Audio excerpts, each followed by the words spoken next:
no cenário internacional, a queda da atividade econômica em meio à aceleração dos preços das commodities trazem à tona o receio da estagflação.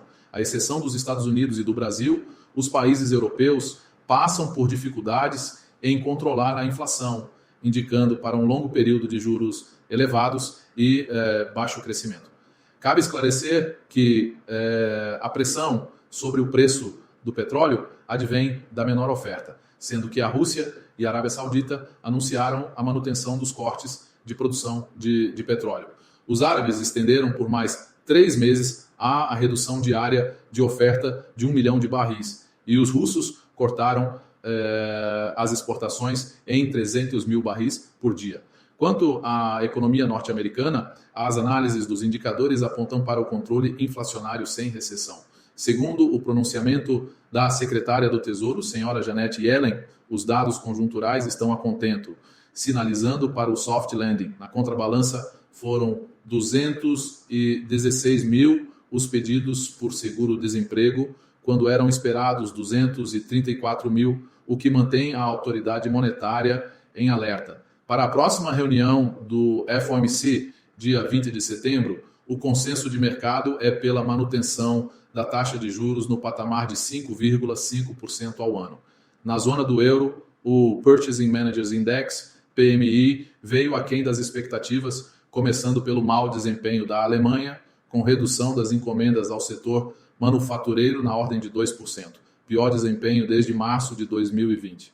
Ainda na Alemanha, a produção industrial recuou pelo 3º mês consecutivo, reflexo dos juros mais altos na região, ao mesmo tempo em que a inflação se encontra em 6% ao ano, contra a meta de apenas 2% ao ano. Com relação à China, o governo permanece empenhado em efetivar estímulos à economia, corte de juros, menores impostos e, em agosto, aumento da concessão de crédito. No curto prazo, temos uma melhora marginal da confiança, que ainda inspira cuidados. O fato é que o temor da perda do emprego por parte dos mais jovens persiste, o que reflete diretamente nos resultados ruins apresentados pelo setor imobiliário. Outros 2 indicadores que decepcionaram foram o PMI de serviços, com pior desempenho no ano, e as exportações com queda de 10%, sendo o 5º mês seguido de retração. Importante relatar que China vem sofrendo com algumas questões estruturais. Na última década, o país vem perdendo a atratividade para as empresas multinacionais, diferente do período de abertura da economia conduzido pelo presidente Deng Xiaoping. Recentemente, na era Xi Jinping, os custos de produção cresceram sensivelmente, puxados pelo aumento dos salários e de impostos. No momento, empresas multinacionais procuram reduzir sua exposição à China, transferindo fábricas para a Índia, Vietnã, Malásia e México. Adicionalmente, a proibição da utilização de iPhones de fabricação da Apple em empresas do governo acirrou os ânimos na guerra comercial com os Estados Unidos.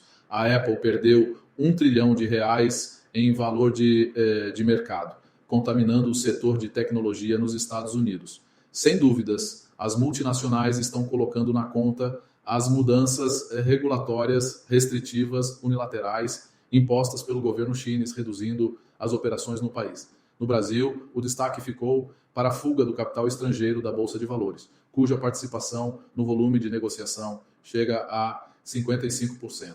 Os estrangeiros retiraram 13 bilhões de reais no decorrer do mês, sendo a maior retirada desde março de 2020. As justificativas são a maior aversão ao risco frente ao cenário global desafiador, o menor crescimento chinês e as dificuldades do governo brasileiro em cumprir a meta fiscal, levando o Ibovespa a uma queda de 5% no mês.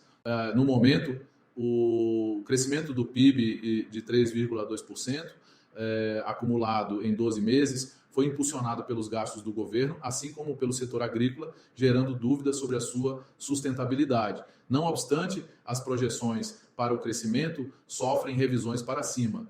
De acordo com a mediana das projeções, o PIB deverá crescer 2,65% em 2023. Entretanto, parte dos economistas apostam em uma elevação de 3,1% 2% a 3,5% para o mesmo período. Segundo o consenso, a inflação deverá atingir 4,93% e a taxa Selic 11,75% ao ano.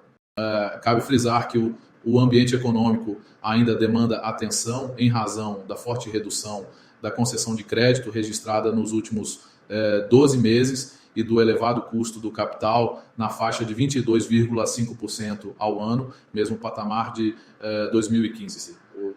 Complementarmente, o grau de alavancagem das famílias gera dúvidas quanto aos investimentos de longo prazo por parte das empresas. Adicionalmente, os agentes de mercado levantam dúvidas sobre a condução da política fiscal, considerando que a arrecadação de impostos retraiu 14% e as despesas do governo aumentaram em 36% no acumulado de janeiro a julho, contribuindo para um déficit de 155 bilhões de reais, segundo o relatório do Tesouro Nacional. Nas contas nacionais, o resultado primário atingiu menos 0,78% do PIB em julho, ante menos 0,24% em junho, e o resultado nominal, que incluem as despesas com juros, chegou a menos 6,92% do PIB em julho, ante menos 6,42% do PIB em junho. Quanto à dívida bruta e à dívida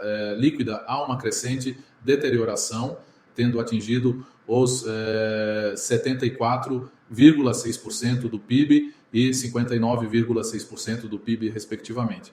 Essa tendência pode ser desconstruída a partir dos efeitos esperados com a aplicação do novo arcabouço fiscal, tramitando no Congresso Nacional, e da reforma tributária, tramitando no Senado Federal. No decorrer do mês de agosto, o governo sinalizou para a intenção embrionária de apresentar uma reforma administrativa.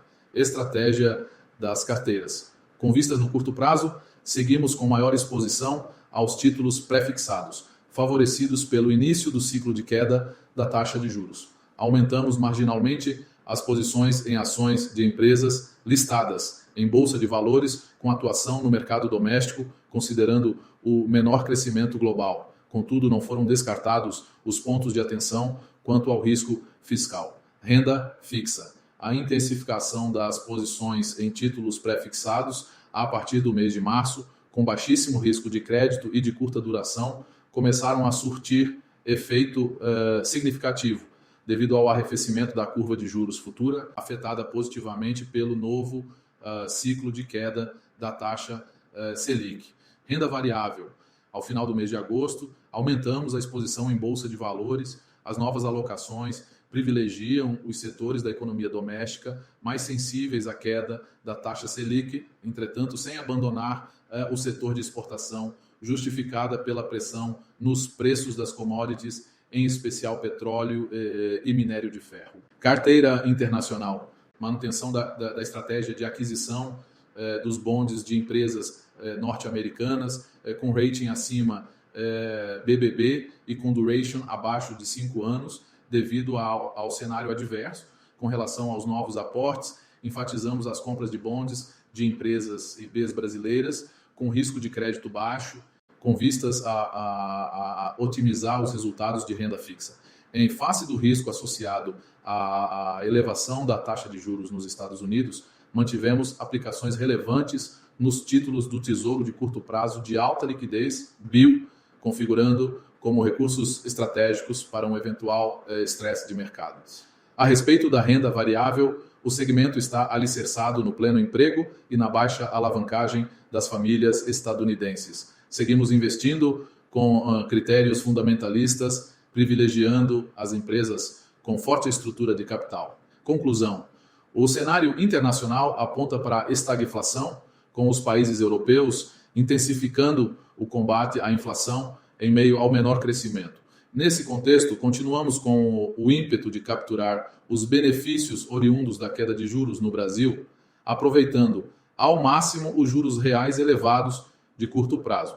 Da mesma forma, aumentamos a exposição à Bolsa de Valores marginalmente, valendo-se da remodelagem dos valuation das empresas listadas frente à queda dos juros. A gestão segue priorizando a preservação de capital e o rigoroso controle de riscos. A disciplina na busca por ativos de qualidade com fundamentos fortes encontra-se preservada.